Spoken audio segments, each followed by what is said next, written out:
Welcome, everyone. It's so great to see you all this evening. I'm Matt Signeri. I'm our executive director at the Harvard Innovation Labs and a proud college and business school alum. And we've got a fantastic group here tonight. And I'm really just here to help kick things off and get us going. But what's really special about this evening is you're going to hear from some incredible people who are both beautiful artists and amazing humans in terms of the paths they've navigated to build what they've built, to create what they've created. And it's especially exciting to be here tonight because we're on the precipice of the International Day of Persons with Disabilities. And this year, the theme for 2002 is actually about how to create a more inclusive and accessible world through the power of innovation, through inclusive development. And I think the folks you'll hear from this evening are really embodying that. So, what I wanted to say just by way of background in terms of this incredible space here in Claremont Hall, it's an amazing gathering space to bring together leaders and innovators from all over. And what we're privileged to do at the Harvard Innovation Labs is bring together leaders and innovators from all 13 Harvard schools. So we're in the business school tonight, but what we do is work across undergraduate, graduate students, doctoral students to help them build things that matter, to be in service to them so they can be in service to society. And Liz Powers, one of our proud college alumna who graduated in 2010, who's the founder and chief happiness spreader of Art Lifting, is going to be able to tell you just how remarkable her own journey has been. And through that journey, it's enabled incredible artists like Lisa and Amy, who we'll hear from a little bit later, and we'll get to see on this big, beautiful screen great examples of their art. And so, what I wanted to do just quickly before we jump in is set the context for what we'll be doing tonight. So you'll hear a little bit from me up front. We'll play a video that brings to life the Art Lifting story. Then Liz will come up, tell you a little bit about the arc of Art Lifting, and then what we'll do is bring Amy and Lisa to the stage so they can actually tell you through their own eyes what they've created and built. And then last, we'll close out hearing from Adam Stoves, who's a global inclusive operations lead at Google, who can bring to life the great partnership that exists between Art Lifting and Google, and also talk about how in beautiful spaces like these and in their global offices, there's great work being done to bring in art from communities to both breathe life into these spaces and bring the full sense of creativity and excitement and vibrance that is essential. I know we look for it here. I feel really excited because just above my desk in the iLab space, which is on the other part of campus, I have 3 beautiful pieces from the Art Lifting collection. They exist across this campus, across headquarters of major companies, nonprofits, and it really has spread the impact that started here at Harvard. So let me first, rather than try and tell you the story, give you a few minutes of amazing video of a great story that's come to life through Art Lifting.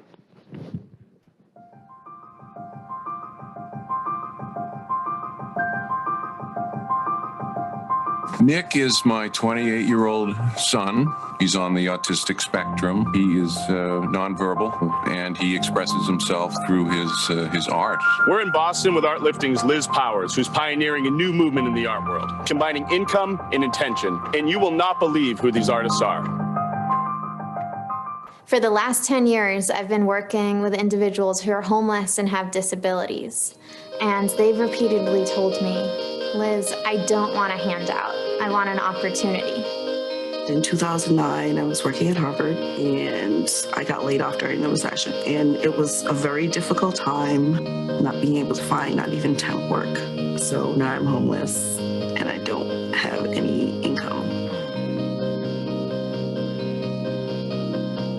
How can we change the future of social enterprise? So we're creating more jobs, and we're redefining what a job is. So the economy includes more people who desperately want to work.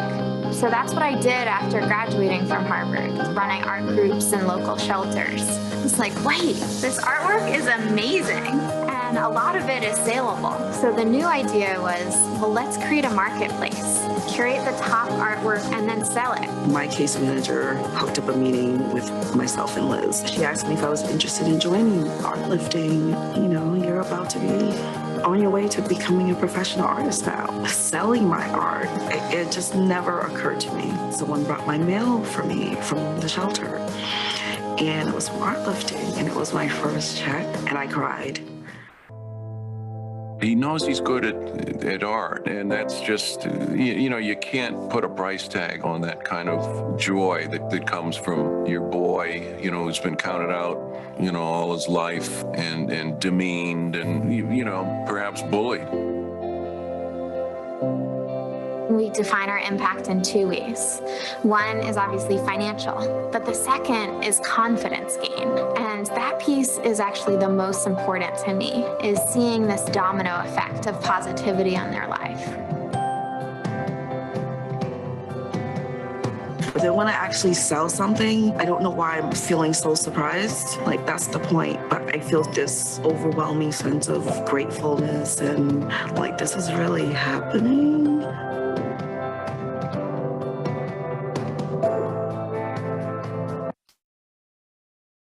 What I hope that brings to life, that we hope to bring to life even more with Lisa Murphy and Amy Hoffman, is the sense of possibility that's created when organizations like Art Lifting bring incredible talent to bear on truly global institutions like Harvard.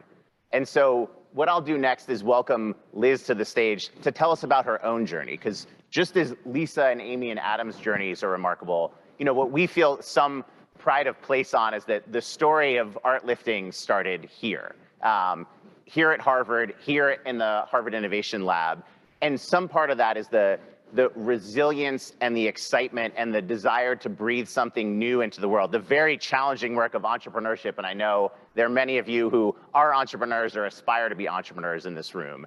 And I think it's when we have the privilege of seeing these founders at their earliest points, when it is a blank canvas truly, but with the grit and hard work and deep understanding of what's happening out in the world, that the happiness is spread, that the economic impact is spread, that it's, you know, what I want to ensure everyone takes away is obviously these are big, grand spaces and big, grand, beautiful pieces of art, but also the deeply felt personal element of the creation process, of the selling process. It really is what Art Lifting is doing to create this marketplace between incredible people and incredible organizations, bringing that to life. And it truly is pioneering work in the field of social entrepreneurship. And I think it's a model for what so many other new generations of students and our alumni have seen. And it's one we certainly hold up at the iLab as a great exemplar of someone who is having tremendous impact on the communities they're serving,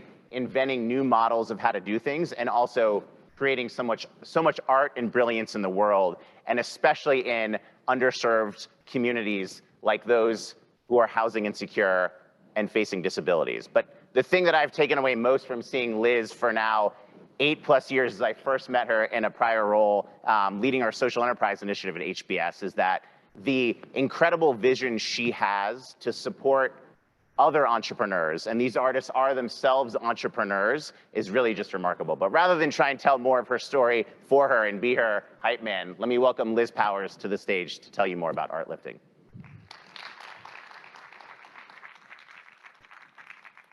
That's the best hype man around. Happy day of, oh my goodness, happy celebration of International Persons with Disability Day. When we were planning this event, we weren't really thinking about it's also Art Lifting's 9-year anniversary. So it's a 2-for-1 day. I'm going to really quickly give a few updates on Art Lifting since that video was filmed 5 years ago. The focus of today is on our incredible artists and also Google, how the Google team is leading the way in accessibility. So to add to that video, I want to share a couple more artist stories. This piece is beautiful. The CEO of LinkedIn purchased it, and it has been turned into wall coverings throughout California. The artist behind this piece is an entrepreneur.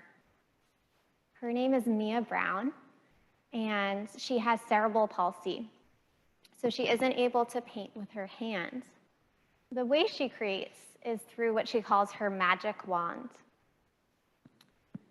So all of her works are created with her magic wand, And she has sold across the world, not only to LinkedIn, but also Warner Media headquarters in Manhattan is full of her work. When you see this piece, it looks like a beautiful room that you want to be in. But then when you zoom in, do you notice anything unique about the artwork? Feel free to speak up. Yeah, tire marks. So the artist behind this piece is like Mia in that he has cerebral palsy, but he's unlike Mia. He doesn't have the neck strength to paint with a magic wand.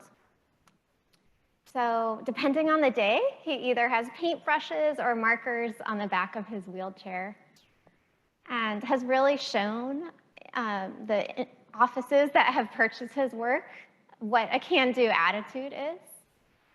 We've heard from clients that, okay, when we're facing struggles and plan A isn't working, well, then plan B doesn't work. And seeing Eric's work or Mia's on their wall kind of inspires them to keep innovating and figuring out what's plan C, what's plan D. We're really proud to have expanded over the last 9 years. We started tiny. When we were in the iLab 9 years ago, our storage was literally my apartment closet with our first 4 artists. We now have artists in 33 states across the country and work with 400 corporations. Those partnerships have led to millions of dollars of impact on our artists. That money has been used for housing, medical expenses, and buying more art supplies to keep creating. Just want to show a few examples of artwork in space before we have the artists come up here. This is a local artist named Alan Chamberlain. His original artwork is actually hanging in the Dean of Harvard Business School's office. But this is his work turned into a 60-foot wall covering. So Alan uses a wheelchair. So the maximum size work he can create is about 30 inches. And he said, well, Liz, I like to use paper because it's cheap. So his originals are hand cut out of a single sheet of paper. He just uses an X-Acto knife with a lot of patience and attention to detail. So this is in a company in Boston, which their brand color is orange. So they blew up his work to have a mural-like feel. This is another artist we work with in Florida. His name is David McCauley. He also happens to use a wheelchair, and wheels become a part of many of his pieces. So the concept behind this work was taking used bicycles and transforming them into a 3D installation. This is our artist, Rudolph. Bank of America announced publicly this year that they purchased $2 million in Art Lifting's work for 1,000 of their bank branches. So Rudolph is standing in front of his work in one of the New York City Bank of America branches. And finally, this is Yvette. She purposely wore a dress that matched her artwork. So she's a little bit camo in this. But this just opened up about a month ago in Verizon in Texas. We're really proud of our artists' stories, and we've heard they not only change stereotypes, but also reduce stigma. So every piece comes with its artist story. And every floor, so if we have a building that has 20 floors of art lifting artwork, comes with the overall story. So we'll have one plaque per floor sharing the impact that the company's making. But without further ado, I want to welcome our 2 special guests to share their own stories, Amy Hoffman and Lisa Murphy.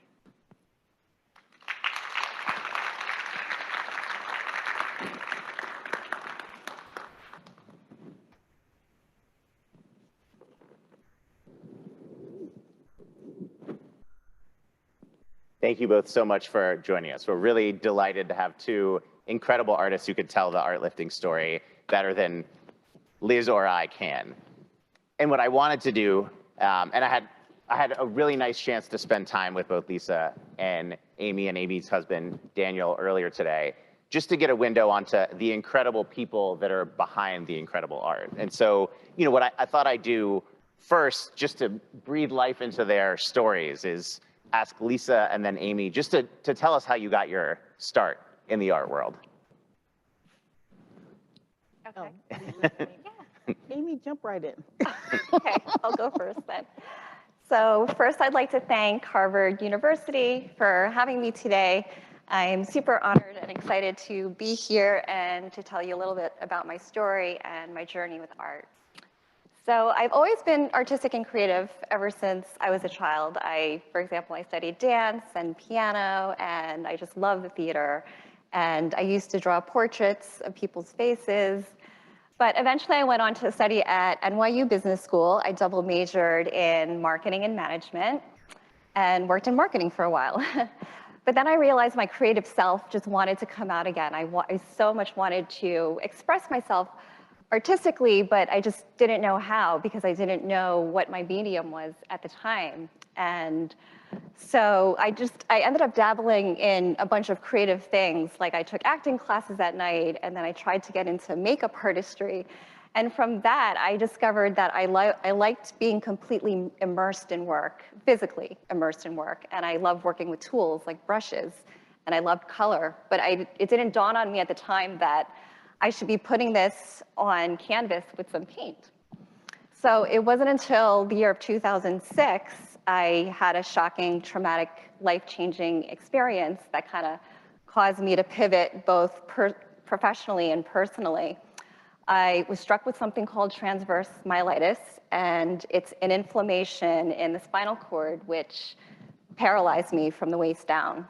So it just happened within the course of a few hours in one day. I was rushed to the hospital, and then they told me that there is a chance that I may never walk again. So you can imagine how traumatic that was just to hear those words. I always tell people it was like a punch in the stomach, basically. So I ended up staying in the hospital for 2 months to do inpatient rehab. And while I was there was a therapist. She was using art as the main form of therapy for patients that were traumatically injured. So she walked into my hospital room, and she just planted a bunch of paint supplies on my lap. And she said to me, "Here, just paint whatever you think and paint whatever you feel." So of course, this was such an overwhelming time, so I was hesitant at first. But I started painting, and I'll never forget the moment that I started painting. I just felt a strong sense of presence. I didn't worry about the past because I couldn't change what had happened to me. And I didn't worry about the future because my future was uncertain anyway. I just had this present moment of painting and gratitude and watching those colors spread across the paper. And I knew that this was going to be my passion, that this is what I wanted to do. So when I was released from the hospital, the first thing I did was buy more paint supplies and continued on painting throughout the years. And that's my story. So they always say that the universe gives you signs of what you were meant to be doing in life. And in my case, it was almost as if I had to go through this traumatic journey first in order to bring art back into my life. So that's it in a nutshell, basically.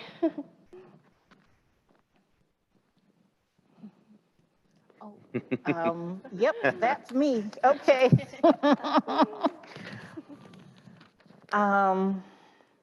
When I was a young girl, I spent a lot of time with my grandparents.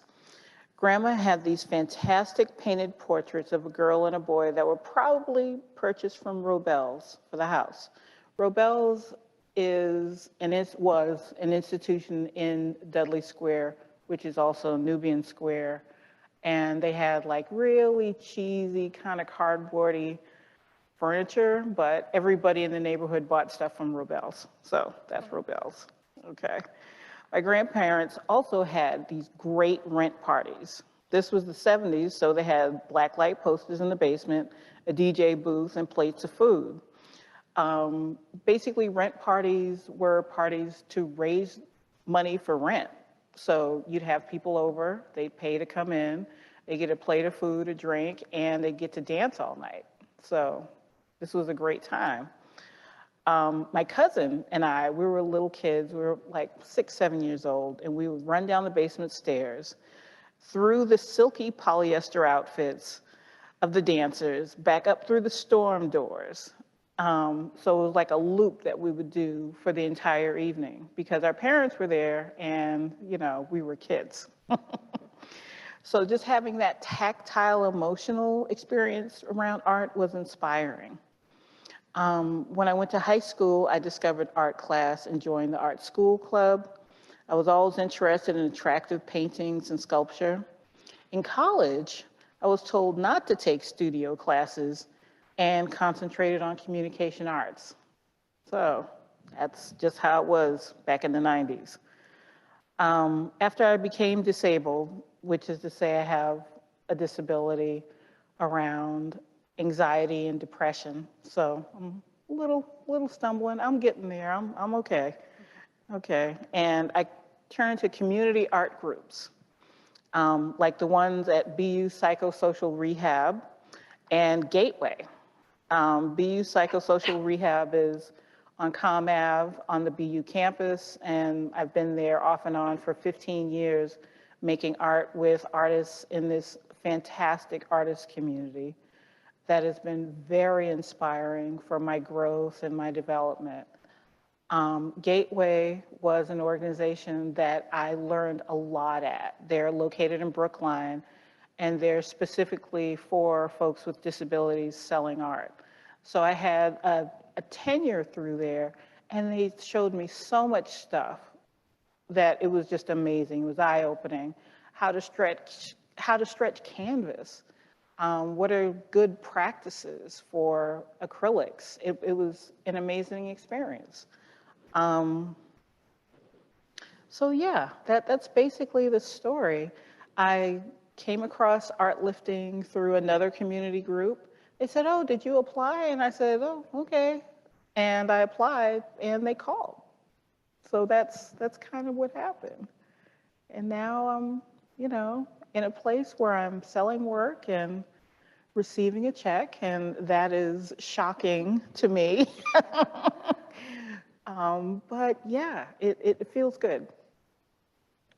Well, that's what I love about both those stories. For folks who are here in the room, they can probably feel even more viscerally than the folks joining us on Zoom. It's, you know, the sense of passion that carries through. I mean, the seeds of your artistic creativity and vision sounds like they were laid early, but they've been kind of sustained and carried through your lives. What, you know, in Lisa, what you said also is, you know, the sort of growth and learning and development, that it is, we often get to consume the amazing outputs, but, you know, the journey you all have been on to create the beautiful art you create today is just remarkable. So maybe if each of you could talk a little bit about sort of why you create art, how maybe that's changed over time.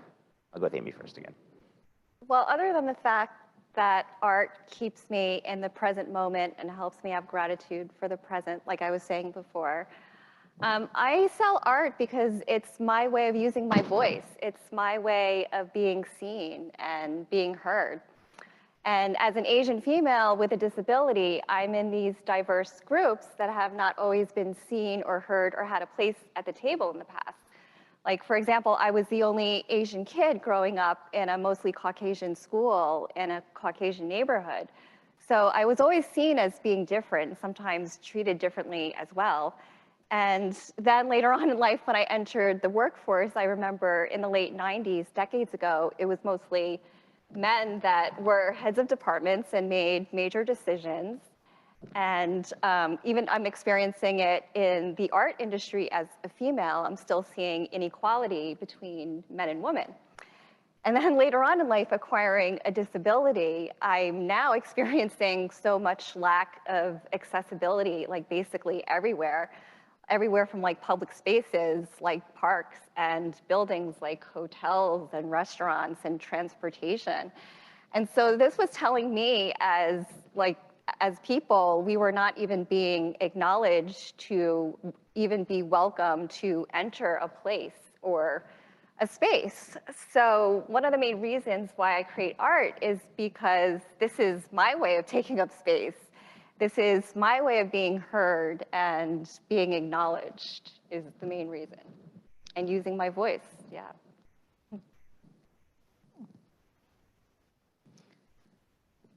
I make art because I like to make stuff that pleases me. I also make art to process through the emotions of depression and anxiety, and trying to create images that are the feelings. So it's a little tricky, but I've been working on it and I'm getting better at it. As for like reaching out in a community and seeing people and doing stuff, it's been a little difficult at times. You know, being a Black, gay female in Boston, you know, it's a ride. So, yeah, but knowing that I have a community to go back to, knowing that I have an art tribe, is really, really great. Just having that is wonderful. Yeah, and I think what's so incredible about what you both talked about, I think there's the personal passion, there's the support of communities, big and small, and then I think the agency you feel in creating change, both by your voice and presence and the work you're creating, but also what you represent. Because I think for us, institutionally, and just to make it personal in our iLab space, one of the things when I joined, we did an accessibility audit because I think there was a recognition, in ways that, we wanted to ensure to build truly inclusive spaces. And I think what's remarkable about Art Lifting is building a truly inclusive artistic community. That's certainly what we want to do for innovation as well. I think that's what universities and all kinds of public spaces and companies want to do.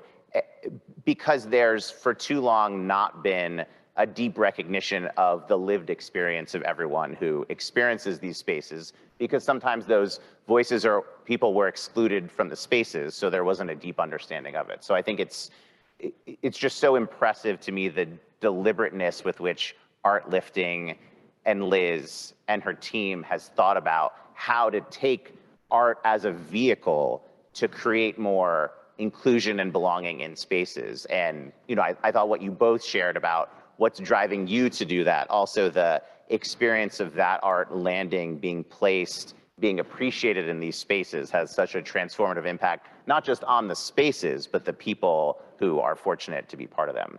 I mean, knowing that the beautiful pieces you've created we could see here, I'm curious to get more into your headspace of who inspires you. You talked about some of the people and the circumstances along the way that have impacted you, but I'm sure there's many art appreciators and enthusiasts in the room. Where do you get inspiration from?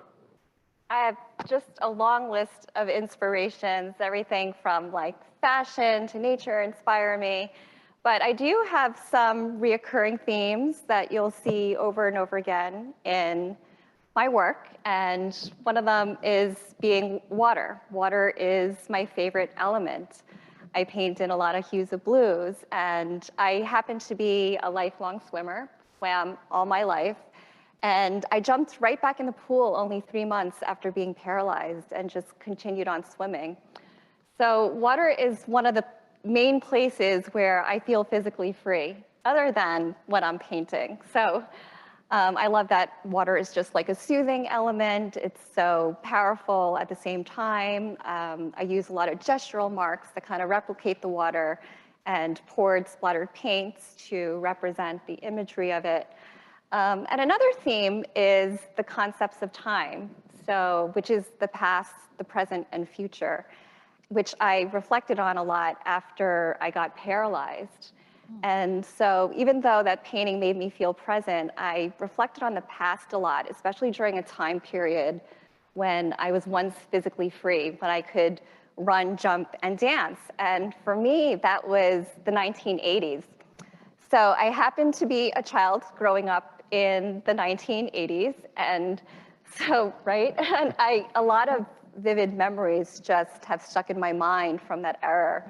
I just love the vibrant colors, the neons and the bright pastels, and I just love the energy and the vibe of the spirit of coming from the music and the fashion and the dance and the media and the movies and entertainment.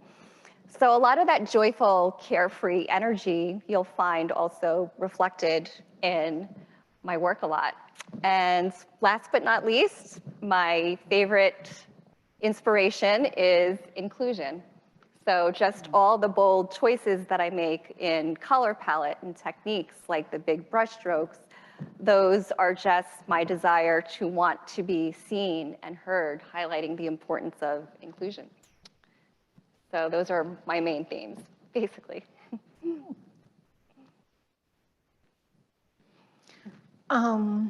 My main themes are portraits of Black women mostly, some Black men. And I've been working into collage lately as well. And I think that it started with the portraits because I was doing the backgrounds and then doing the graphic outlines. And something about collage just kind of grabbed me and said, take a look at this, see what you want to do. So yeah, I've been working through that. Yeah.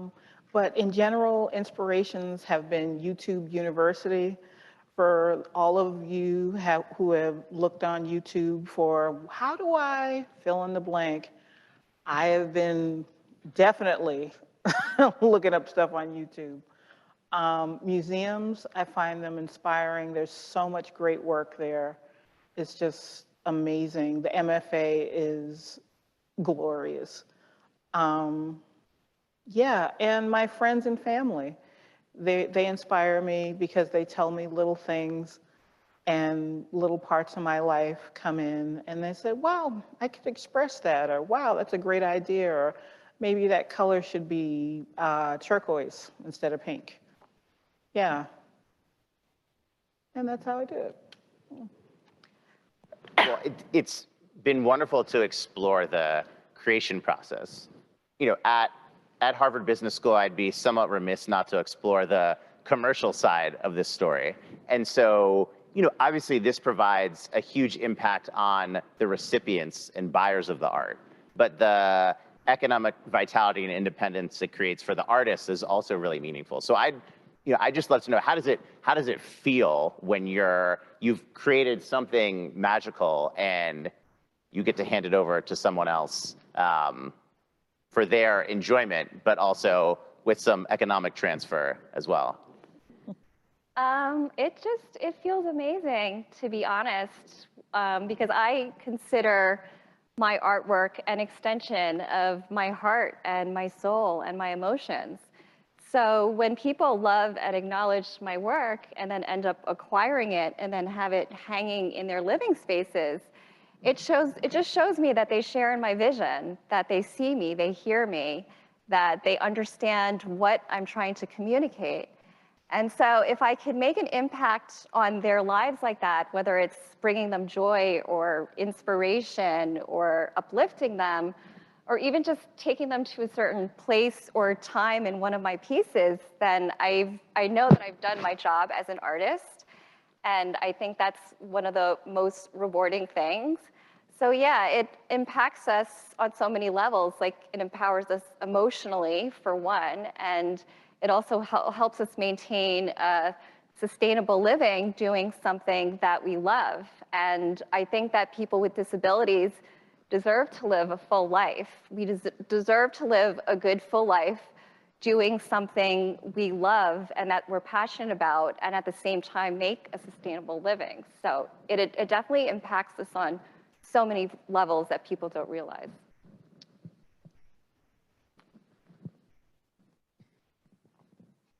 Yeah, I'm still kind of shocked that I'm getting a check. um, to be a working artist, that's kind of huge. I mean, I have friends, I know people that do not get paid to make art at all. So this is a big deal. Yeah. Well, I want to come back to you both to give you the final word, but I just wanted to turn to Liz because you've seen the dozens of states, the hundreds of artists. How have you seen art lifting have an impact on not just Lisa and Amy, but the hundreds of other folks you've supported and the 400 plus corporations who've been fortunate enough to receive this beautiful art?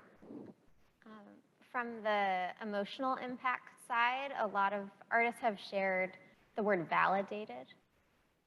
I don't just feel validated as an artist, but validated as a human.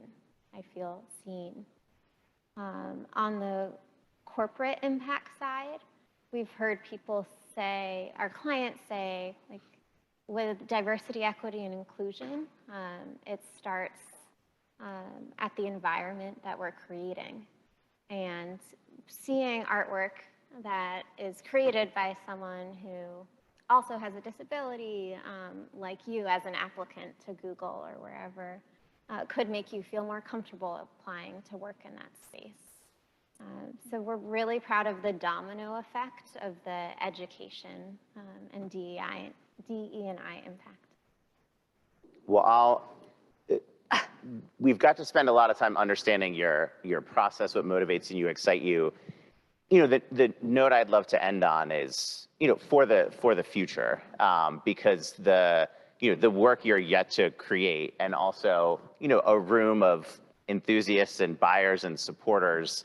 What are your hopes for the future, for yourselves, for this work, for this organization? I just love, and maybe I'll start with Lisa this time, just the hopefulness of what comes next.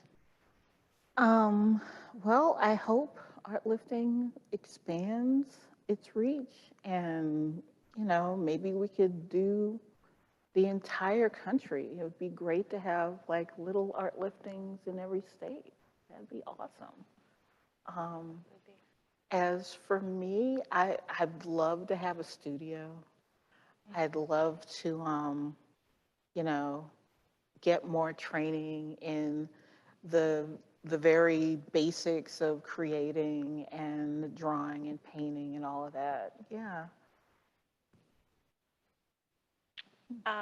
Well, I just have to say, I've seen such a drastic improvement in terms of inclusion and representation in the last few years, and that's really amazing for us to see. But I feel like, of course, the world always has more work to do. More work, there could be more of everything, more accessibility, more opportunities for people with disabilities. There could be a higher percentage of us in the workforce. And the only way that we're going to do that is not only to create awareness like we are today, but we have to take positive action like art lifting and Google and Harvard are taking to educate people, and whether it's incorporating more accessibility in the spaces or hiring talent with disabilities or just incorporating diversity into the corporate culture in general, I think will make huge social impacts. And I just hope that people see us for who we truly are, like as experts in our fields. We're not just artists with disabilities, we're not just athletes with disabilities, but we are artists, period. We are talented athletes and CEOs of companies and political leaders. And so I guess my main hope is that inclusion is not going to be just a trend, or it's not going to be something that we have to keep fighting for, but it'll be a common way of life, a common practice that all companies everywhere and everyone will practice, hopefully. Well, I just want to say it's so fantastic to have two amazing artists, and we get to see your beautiful work on the screen. But I think in the room and in this space, you talked about presence, Amy. I think your sense of presence, just not as artists, but as leaders, as entrepreneurs, as change agents is really just, it fills me with so much hope and joy about what you are doing and will continue to do, what organizations like Artlifting are continuing to do and supporting more Lisas and Amy's. But I think it's also just an important testament to incredible people who do incredible things, and through the act of individuals having, I think, a sea change of impact, to your point, that there's still so much good work to do. But the thing I love about everything you both said is you are doing what you do, and the ripple effects of that as your work and your impact expands out is just remarkable. So please join me before we welcome Adam to the stage in a huge round of applause for Lisa Murphy, Amy Hoffman. Enjoy their work, purchase their work, keep supporting amazing artists, because it's so important that we do. But thank you both so much for being here.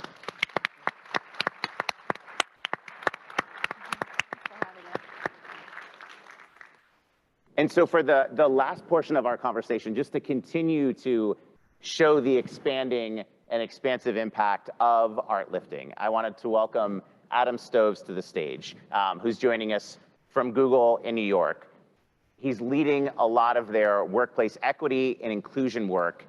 He's a global lead on inclusive operations, and he can bring to life the ways in which Artlifting artists, but also a big organization like Google, like Harvard, is making meaningful strides and making the progress that's needed on building workplaces that are not just equitable and inclusive, but also that create a true sense of belonging for everyone to be there. So Adam, thank you so much for joining us. It's great to have you here. I know tomorrow heads back to New York and then off to Alabama to spend some meaningful time with family. But I'd love to hear in your work in leading these global inclusive operations. So come on back in, Liz. What are the priorities for you in shepherding this for such a global and worldwide effort with tens of thousands of employees and leaders across the operation? Yeah. So, well, thanks for the opportunity to be here. It's really fantastic. We aspire to build a Google that's exceptional for all our employees across the world. And, that means that the workplace is for everyone. And my team specifically, which is workplace equity and inclusion, we have a vision that every person of any identity would experience belonging and empowerment and independence when they're in Google space. So part of one thing that my team does to just kind of prioritize our work is, we focus on establishing clear baselines, which is kind of our internal expectation for what constitutes an accessible and beyond that an inclusive workplace. And then we conduct, part of my role specifically is to help assess our global portfolio against those standards and kind of see how we measure up. And so we use that as our starting point, and we know, it's important to kind of know how we measure up in that case. And then, we use that to roll out plans across the globe for our local workplace teams to, improve the accessibility of our workplaces. So. And how have you seen, just in sort of a tangible sense from your leadership, what are some of the efforts that you're most proud of that Google has led on in your time there? Yeah, I mean, there's, like you said earlier, so much to do. There's a long way to go, so I think it's not wise to ever rest on your laurels for anything that you have achieved, because it's a journey. But I feel really proud to work alongside so many people and organizations like Artlifting and my brilliant colleagues at Google that are truly passionate about realizing a better tomorrow. So it's extremely motivating to do that. That said, I think the way that we, not to belabor talk about baseline standards, but the way that we define what our standards are, I'm really proud of that, in that they go above and beyond. So if we think about, in the design and construction world, code, for example, an absolutely necessary requirement to build, an accessible and ultimately an inclusive workplace. Sometimes it can be treated strictly as a number, like we've met the minimum requirement, this is a tick box, let's move to the next thing. So the opportunity that we, take hold of on my team is when we exceed what those standards are, the space between the standard and where we hold ourselves to allows for context to fill in the why, kind of the human element of, why are we doing this thing that we're doing? And I think that's a powerful empathy building moment. Yeah, I think that's.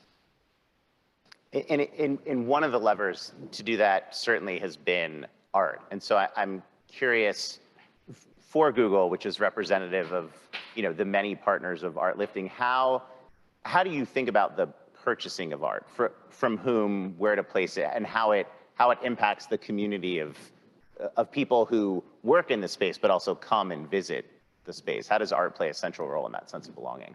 Yeah, I think, art is, I love art. I have a personal passion for art anyway. So it's, it's a reflective vessel. It's self-reflective. I think even by looking at a work of art, like you become a part of it. And, it's a means of an individual sharing a point of view that can resonate very differently than it might by other means. And, that builds a sense of community, that builds a sense of belonging. I think if we, the building community requires an open-mindedness, a willingness to try to see the world from another's perspective. And, having works from a diverse array of artists is inclusion in practice, I think a diversity of voices in unison can make a really beautiful sound. And I think the special opportunity in workplace is to kind of harmonize, the design philosophy of a space with the physical environment in and of itself. I think that's where art lives, is kind of at that intersection, It's an object on the wall that's simultaneously infused with the spirit of the space and the design. And I think that's when it's transformative and, transcends language, so. And I think so much on the broader, sort of the trust that people have, looking at Edelman's trust barometer in their workplaces as both wanting them to embody the sense of equity, diversity, inclusion, and belonging, but also seeing them as signalers of where we're going. I think it's especially important, and people now look to their organizations so much more to lead on these dimensions and have trust in them, have put their trust in them to do so. Liz, I'd be curious from the direct relationship with Google, but also what you've seen and how companies have moved forward on this piece. I'd love to know more, specifically about your and Adam's kind of overlapping work, but how have you seen companies make strides in supporting this? Because that's certainly, when we think of the efforts underway here at Harvard Business School and similar campuses, our Institute for the Study of Business and Global Society is really looking at how this should be at the front of agendas for business leaders today. Yeah, something we've seen is, so most companies have employee resource groups. One corporation I talked to the other day has 111 different employee resource groups. So it could be individuals with disabilities, veterans, different races, sexual orientation. And something that Google's done and many of our clients have done is said, we don't just want to purchase static art, but every quarter we want to have a different theme and have our different ERGs, or employee resource groups, represented. So this is an example of Google has 20 offices filled with art lifting work. And this is an example of one of the rotations. Another really innovative thing that companies have done how can we make art more accessible? If someone happens to be sight impaired, can they still experience art? This was the first of its kind commission that we did in the Google Accessibility Office with Adam's team at Google. So it's multiple layers of wood.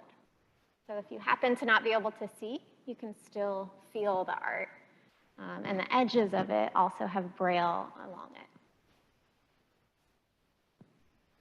it. I know we're coming near to the end of our time, but what I'd love from both of you is the sense of the way art has impacted, your team, Google's employees, as well as your team at Art Lifting. So I think there's people, as you spoke to, Adam, who are deeply passionate about art, and I think it's art for art's sake, but also art as a vehicle for tremendous social impact and change. So I'd love to hear how it's impacted you both, but also the people you work with every day. Yeah, definitely. So I think if we think about the office, the workplace, and like for the sake of generalization, put it into two buckets. There are spaces where you do like focused, productive work, and then we have more social oriented spaces, right? And I think the power of art and like what art lifting does, and so many of the wonderful art lifting artists deliver, when it exists in those social spaces, it's not static. It's potentially the nexus of a really dynamic conversation that can change someone's perspective, challenge biases in a productive and respectful way. And I think that's, a beautiful opportunity when art is used in social spaces that are meant to bring us together. I really feel like it's that thread that then ultimately stitches us together, because it builds community in that way. It's empathy, it's seeing things from, another person's point of view. So there's a lot of potential energy that is housed in an artwork. And, it takes you looking at it and talking with a colleague, which is a great way to interact outside of a project meeting. We talk about bringing our whole selves to work, and I think having moments to celebrate art and engage with your colleagues in ways that are not productivity minded necessarily are so important for personal, professional growth, and overall well-being, which I think is a huge component of what art brings, and specifically what art lifting does. So. For us, as you can imagine, a lot of the art lifting team are artists themselves.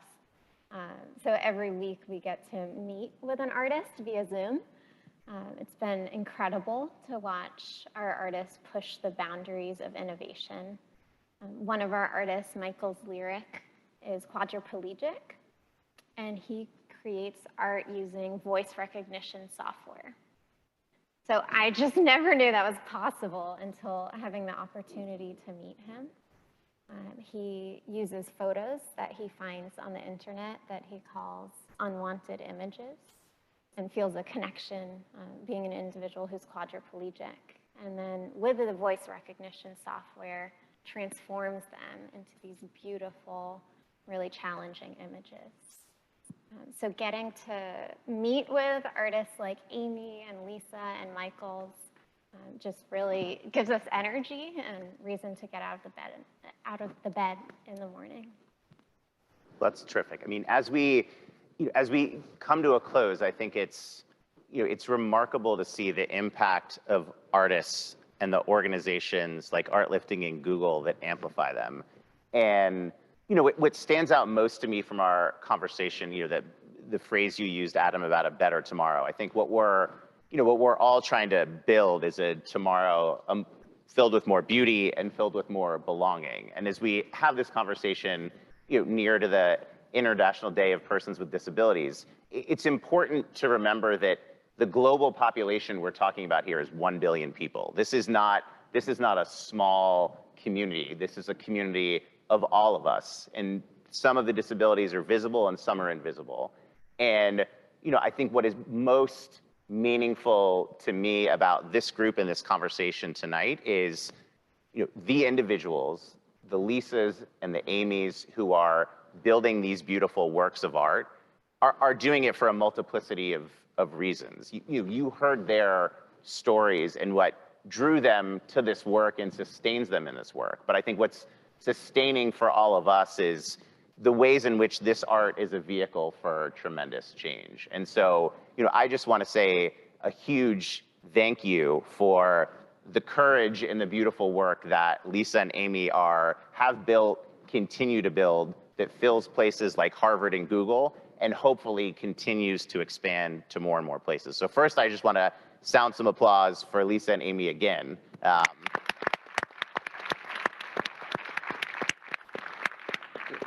And then I'll say lastly, for both Liz and Adam, I think being at the frontier vanguard of anything takes a similar amount of courage. When you are changing the way the art world, the way big companies operate and do things, that takes people who see the world differently, who see art not just as something to observe, but also, see it as a bit of a mirror. And I think it's a reflection on all of us, how we choose to fill spaces with artifacts and objects and paintings. And so I think starting by building spaces that are more inclusive, and spaces like the one we're in have been built deliberately in that way. But I think continuing to bring more beauty and belonging to the world. And I'm just immensely grateful for the people who are here with us tonight, who are joining us virtually, our incredible HBS operations and technology team. In the theme of so much of this work that Madeline Meehan and her team lead, the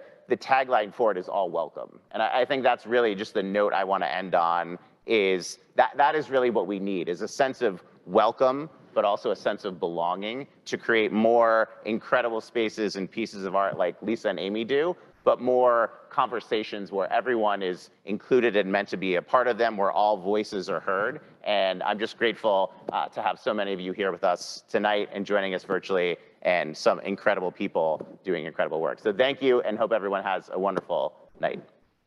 Thank you all again.